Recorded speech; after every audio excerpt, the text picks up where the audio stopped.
I was 7 years old when I began to play badminton. I played lots of different sports when I was young, but started badminton when I was 7. Training routine is quite busy when I'm home now. We're traveling for tournaments a lot this year, but when I'm home, I usually train 5 to 6 hours a day, which is usually 2 sessions.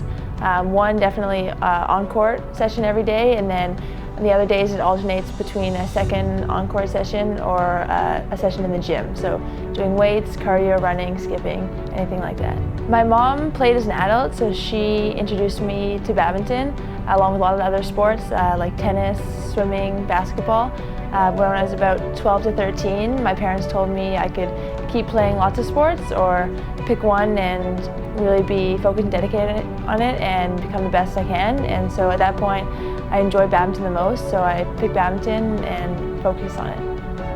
What I like about badminton is that there are so many different aspects to the game. To be a good player, you have to be strong, explosive, have good speed, mental strength, technique, skill, flexibility. There's so many aspects to be a good badminton player that there's so many different things to train, so it never gets boring. And I also like that to be the top, there are a lot of different types of styles you can have, considering your body type and what your strengths are. So I think that it's really cool that to be the best in the world, you could be 6 feet, 4 feet, doesn't matter. Lots of different ways to be good at badminton. I was inspired to become a competitive player by my first coach, Mike. I remember when I was young, he gave me some badminton DVDs of the World Championships, and I watched it and was blown away and knew that one day I wanted to hope to compete at that level.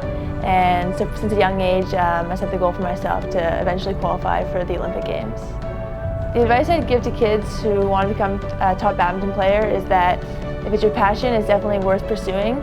I think now at the top of the badminton world stage, it's a lot more diverse now. You see players from all over Europe, even North America now, some from Australia, competing with the top countries in Asia. So I think it shows that no matter where you're from, you can reach the top level. You just have to believe in yourself and put in the hard work. I think the most difficult part about becoming a professional athlete is the discipline, and just, especially in Canada as a badminton player, I think it's quite individual. We're often traveling alone with our partners in a small team. So I think you have to do a lot of things on your own.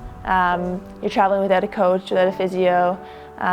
So it just requires yourself to push yourself, and I think in Canada, badminton doesn't get as much recognition as other sports, which is fine, but just reminds you that you have to be doing it for your own self-satisfaction day in and day out.